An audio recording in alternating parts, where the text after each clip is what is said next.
Hey there, welcome to The Boiling Point. I'm your host, Michael Boyle. Everything we do at Altogether Academy is designed to help our community hardwire courage, resilience, contribution, and joy, even if hard times happen. My goal for this podcast is to leave you feeling inspired and empowered with practical, perhaps even profound, ideas and tools to make your life a place worth loving. If you'd like to go deeper and explore a complete and traversable path with maps, tools, instructions, camaraderie, and support all in one place, you can join the Joyful Excellence Mastermind community, where for a fraction of the cost of typical therapy, you can get so much more. Or you can sign up for our free newsletter, check out our blogs and books, take the 30-day reset from surviving to thriving, all by visiting the Altogether Academy website. Please enjoy this free episode and reach out with any questions or requests for me to speak on certain topics here or to an audience near you. Love to all. Together we thrive. Wake the lion in the lair. Set the bird free from the cage. All right, everybody, welcome back to the Boiling Point. Today I'm going to talk about what is on fire about the law of attraction. And before your skeptical eyebrows raise too high up into your head, I will mention that I ground this topic out in a blog that I wrote called What is Bullshit?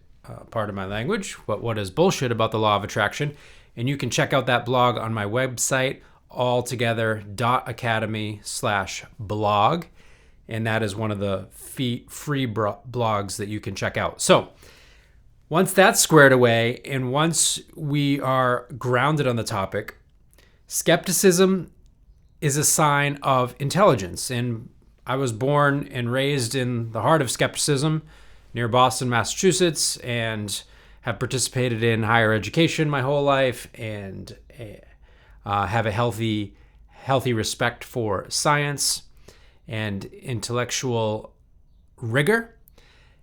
And skepticism is a sign of intelligence right up to the point where it's a sign of ignorance. So at some point, if you want to really, truly be happy, if you want to truly be healthy, and you want a deeply rich and satisfying life beyond what you maybe even can imagine, then you need to step beyond the limits of your rational mind and your intellect. And I said beyond it. Beyond it means inclusive of it. It does not mean an absence of it.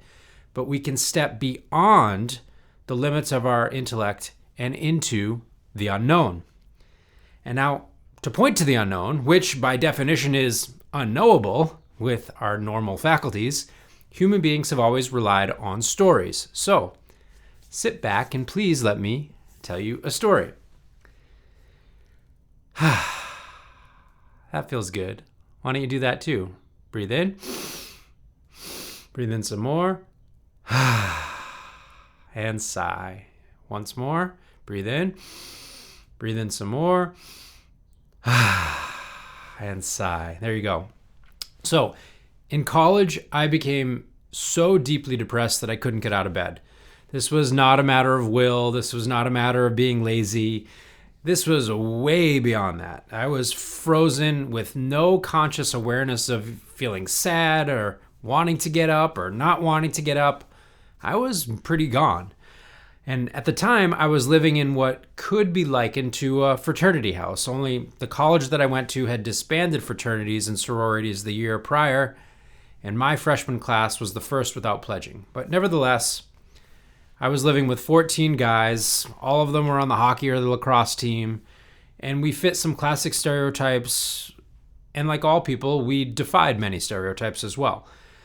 But one day, these quote-unquote jocks took it upon themselves to come into my room and tell me that they had been organizing an intervention on my behalf. They were coordinating between the school's counseling center and my family without my knowing. And mind you, this was in the late 1990s, and mental health was not yet in vogue. This was not yet a thing. But these guys were and are champions off the field as well as on it, and they took action. And I'll never forget, I'll never forget that when they came in to tell me that I was going home and that I didn't have a choice, they surrounded me, and some of these guys even got into bed with me And they held me. And they said, Mike, your family's on their way to get you. And you have to go home and get help, and we love you. And I still get teary-eyed and a lump in my throat thinking about that and even telling you guys that. So I had been used to 2-a-day practice sessions in the preseason, but I soon got familiar with 2-a-day therapy sessions with a man named Jed. And I likened Jed to Robin Williams from Good Will Hunting. He was soft and tough all at once, and the deep tenor of his voice fills me to this day with a sense of safety and courage. And he tapped into my deep drive to be a beneficial force for good in the world, and he helped me awaken my long dormant spirit and my values to love so powerfully that it would alleviate the suffering in others that I was so finely attuned to since I was a kid. So I was ripe.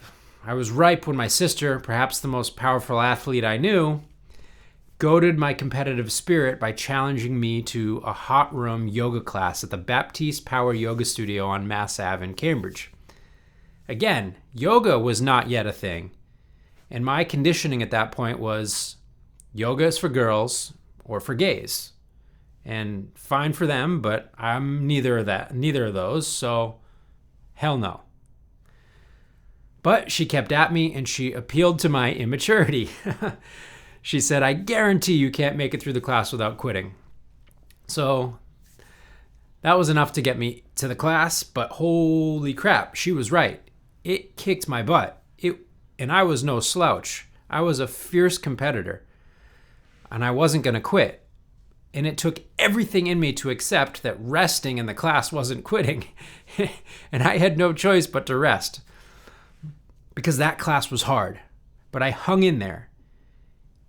And hanging in there is usually a good recipe for entering into the unknown.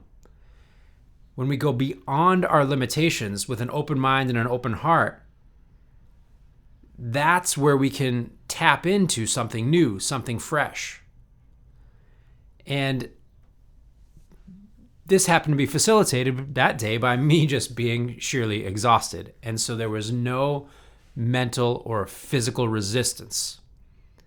And all of a sudden, laying in corpse pose or in shavasana, as they call it in yoga classes, at the end of the class, I'm dripping in sweat, and this unfamiliar yet strangely familiar scent of incense was wafting through the mix of bodies and breathing and teachers speaking aphorisms and I remember exactly what the teacher said at that moment. He said, "You cannot know it, but you can be it at ease in your own life." And then a song came on the speakers. And that song I now know to be a song about Hanuman. Hanuman is a quote-unquote monkey god from quote-unquote India who represents courage, service, devotion, strength, and an open heart of heroism. And I had no idea who or what Hanuman was or is. I had no idea what the words meant. I had no idea because it was all in Sanskrit. I had zero clue. This is all the unknown.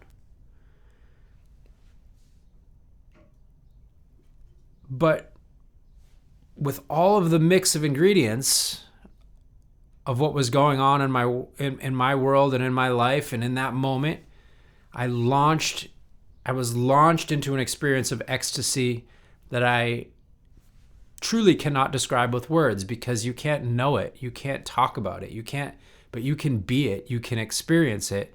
It's indescribable. But it was ecstasy, it was love, it was bliss, it was joy, it was openness, it was freedom, it was relaxation, it was beyond anything I could ever hope for. and yet it was so familiar and real, and this is who I really am, and this is what it's all about, and this is the substratum of everything, and this is who we all really are, and all these things happening at once of just profound expansion, but incredible grounding and sense of safety and ease, and it's just amazing, absolutely amazing. Okay, so apparently stuff sort of like this happens in yoga studios. I had no idea, because the yoga teacher and the studio owners simply let me be. Everyone was gone. I'm on the ground. I'm on the mat still, and I'm crying and I'm laughing, and I don't know. If I were in a different place, they might have called for the mental health unit. But I was just there, and I was crying, laughing, rejoicing, sobbing, like full snot crying. And I was just basking in this sense of glory and freedom that is beyond description, beyond anything I could ever really imagine. And needless to say, I knew that I was home in the path of yoga to one degree or another, and I had no idea where that would take me. But I knew that I would never not be doing something in the pursuit of developing whatever was going on for me in that moment. And so fast forward many years later, and I had taken the path of yoga and esoteric work that is beyond what is available actually in any yoga studio. I'd taken that to imaginal places. So this is now years later. And one of these imaginable places, I had taken it to unimaginable places. Pardon me if I misspoke. But one of those imaginable places was Northeast Thailand, where I was living in a retreat setting at a yogic training grounds for 7 years. Again, so not really a normal path or trajectory. But nevertheless, during that time in Thailand, I married my wife, and we had 2 children in Thailand. We've since had a third. And there were some amazing times that were truly beyond belief. And the parentheses there is that there were also some really kind of whacked out stuff that was a little bit weird, and I'm not getting into that.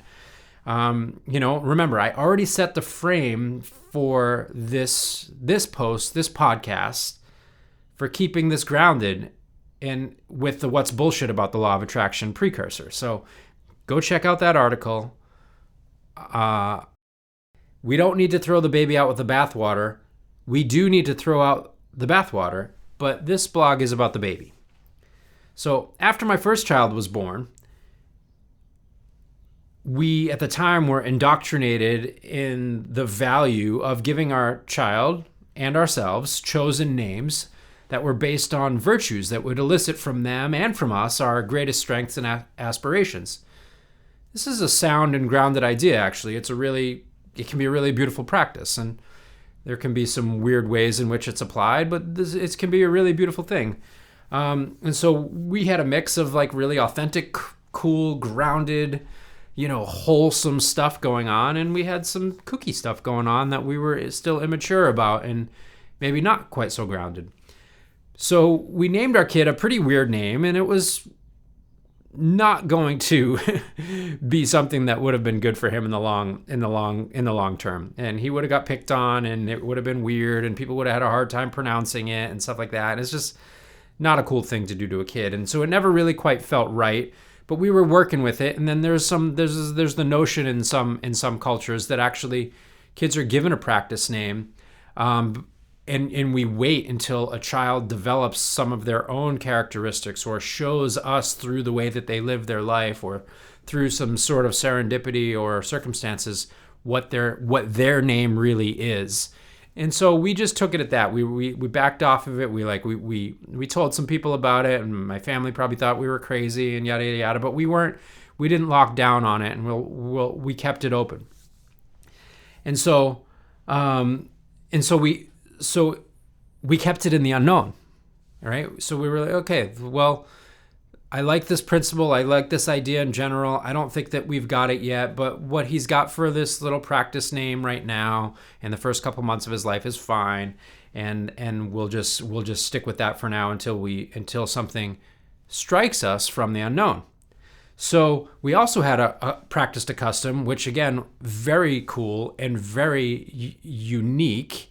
Something that I think that we learned is inspired from culture from Bali, but who knows where it really comes from. And, probably lots of indigenous cultures have done things like this, but we didn't let we didn't touch our son's feet to the ground or his body to the ground for the first 3 months of his life, which means he was always being held.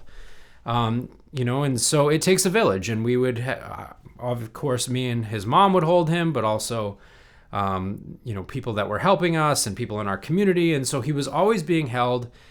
And this is just an absolutely incredible experience. It's clearly not convenient, would be difficult to do for most modern people in certain settings, but we were in a situation where we could do this, and it was really, really just absolutely beautiful for him and for us, and it was really special and sacred way to ease into the earth and ease into this life and ease into being in a body.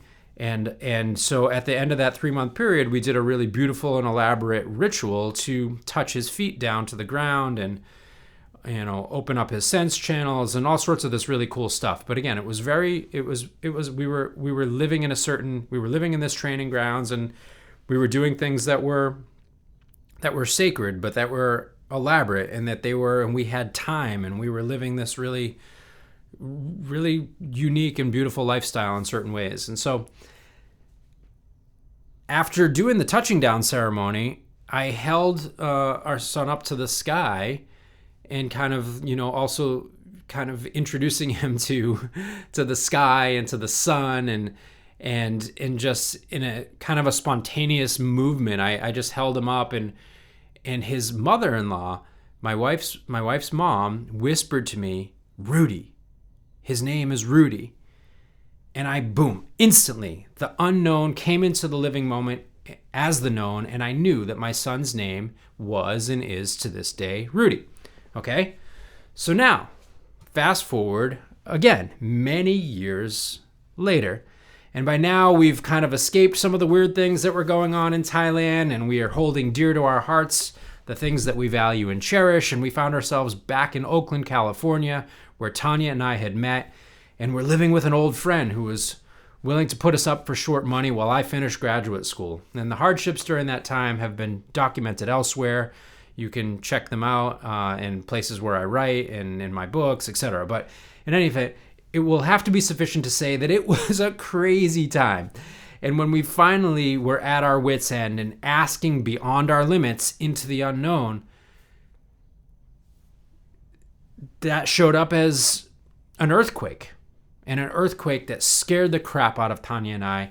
And we're all in bed. We were living in one bedroom, and it had been flea infested by a neighbor's cats, and our kid was getting bitten by fleas, and I had just had a head injury at work, and this earthquake happens, and we just looked at each other and we're like, we need to get the F out of here, okay? And we knew that we needed to leave. And right away, boom, we got into mobilization, and now we're in the unknown. Where do we go? What do we do?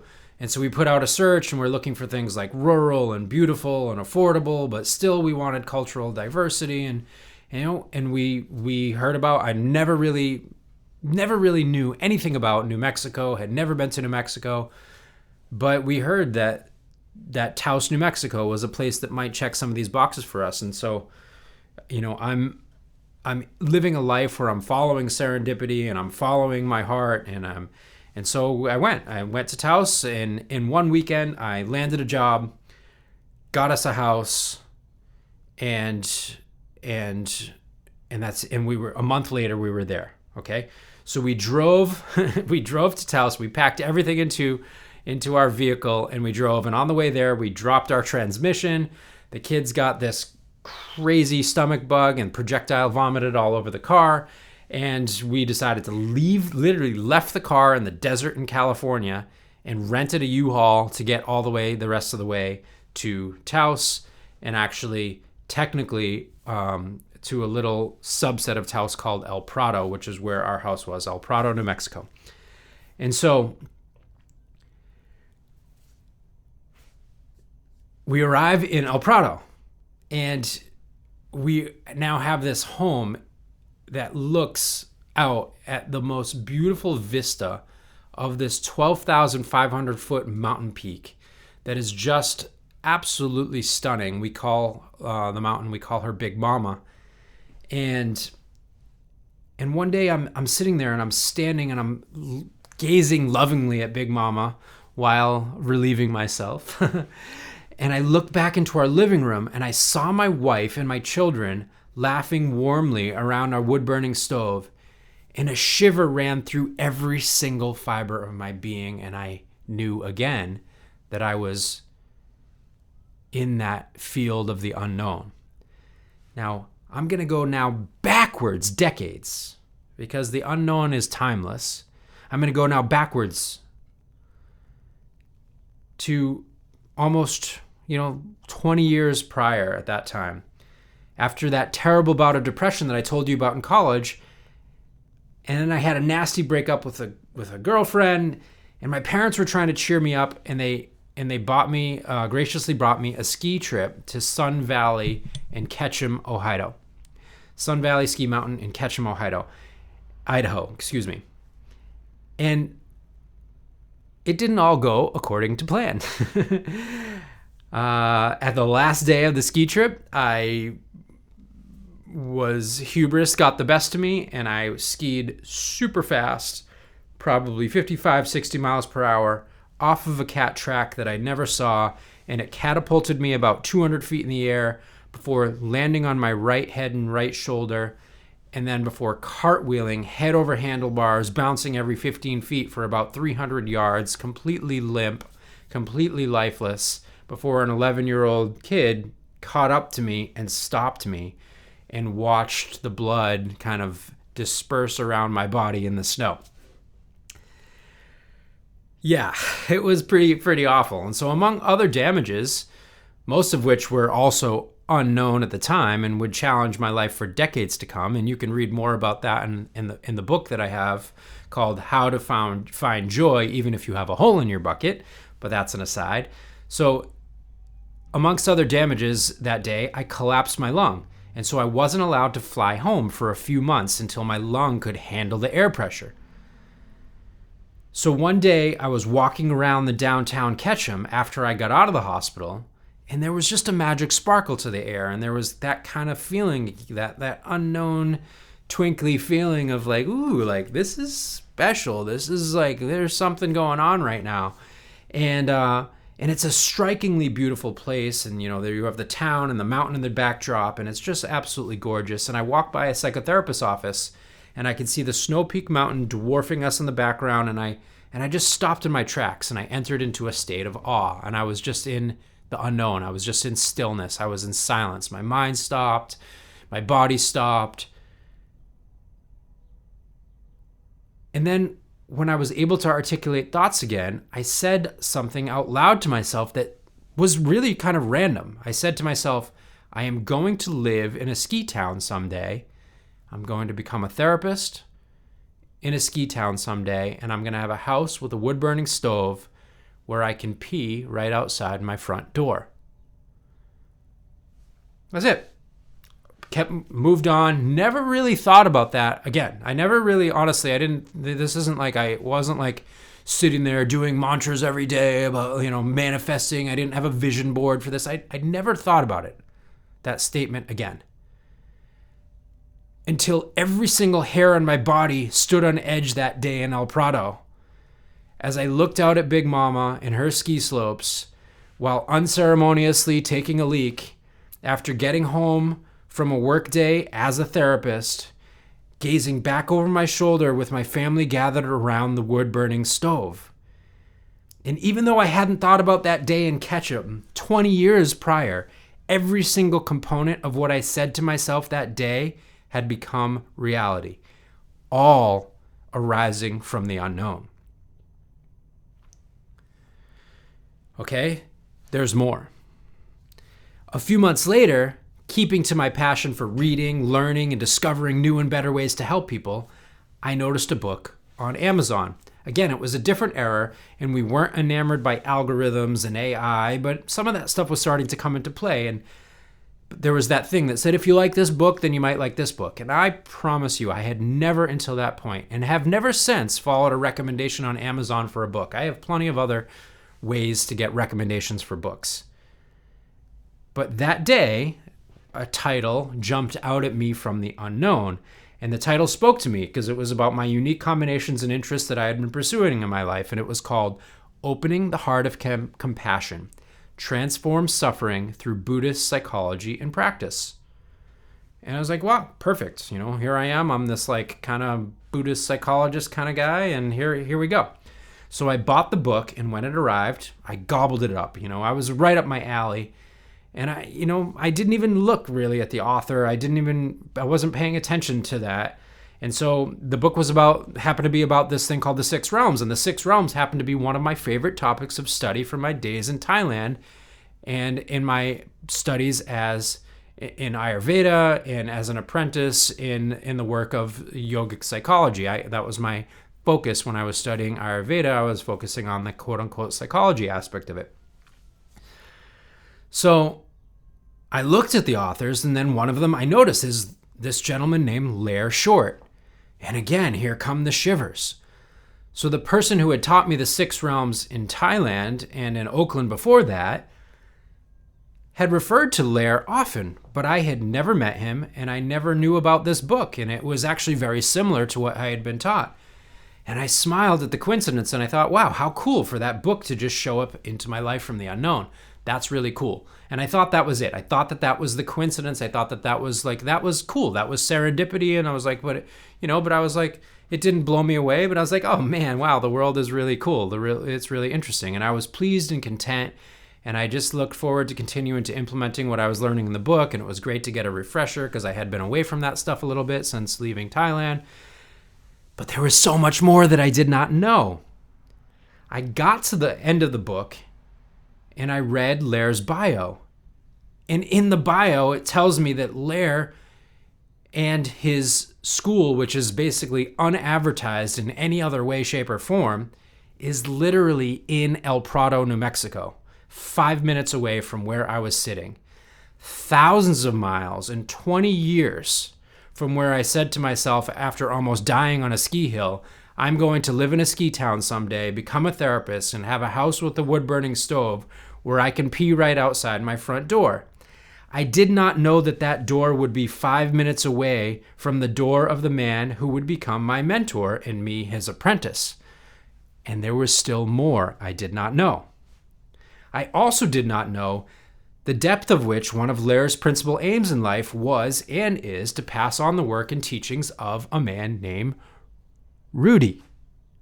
The very same man whose name my mother-in-law whispered in my ear years prior when Tanya and I did not know what to name our firstborn child. So,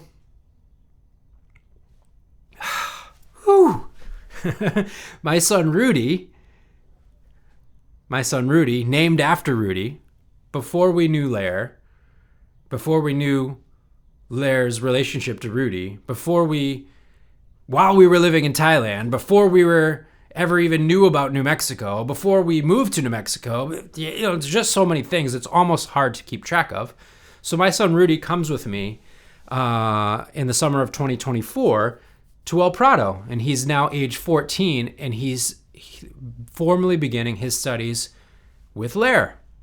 And he joined me in a meditation training with Lair in El Prado, even though we were now living in Boston.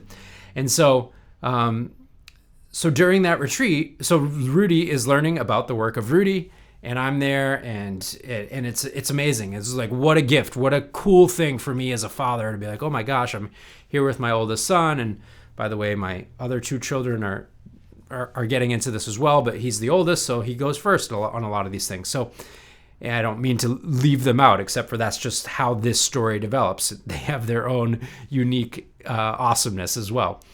And so But now here we go. More unknown. Because I'm deep in this meditation retreat, and I felt a pain in my abdomen like I've never felt before. It was so sharp and intense that I had to say something. I said something to my wife, and and my wife encouraged me. She said, "Go, let Lair check it out. Go talk to him about it." And he and Tanya both suggested that I go to the ER, thinking maybe I had appendicitis or kidney stones. But what we did not know, the unknown, is what they would really find was a 6-inch hole in my diaphragm that had exploded like a lotus flower in the core of my being. And in that hole, my liver was stuck. It was calcifying and losing blood, and it was lodged up near my collarbone, preventing my lung from expanding. Think about, if you're familiar with anatomy at all, your liver up near your collarbone is not a good thing. And so we didn't know at that point that I would need one of the greatest thoracic specialists in the world to fix these injuries that had become life-threatening. And we also did not know that these internal injuries, from what we can tell, were the result of the ski crash that I had in Ketchum 24 years prior, where I proclaimed effectively that I would end up living in El Prado, 5 minutes from Lair, to learn about where I would learn about the unidentified internal damages that were killing me in a retreat about how to pass on the work of Rudy with my son, who I named Rudy, when I was living in Thailand, long before ever knowing about Lair or ever planning to move to New Mexico. We discovered the internal injuries that had been plaguing me for 24 years without me knowing about it, and all of the suffering and pain that I had gone through. We now had a roadmap. We now had a solution. We now had a way to deal with that. So all of this arises from the unknown when we are open to it, and we are pursuing a life of meaning, of purpose, of passion and value, of developing our soul, developing our spirit, developing our access to serendipity, states of being, states of consciousness that are beyond the limitations of our intellect, beyond what we can control, beyond what we can know. And I'll wrap it up by saying this. Rudy, now Lair's mentor and my son's namesake, Rudy, was known for saying that real spiritual work is about bringing the future into the present. And that we can ask into the unknown and open up to the miraculous. That is what is on fire about the law of attraction. Forces beyond our control can take everything except our freedom to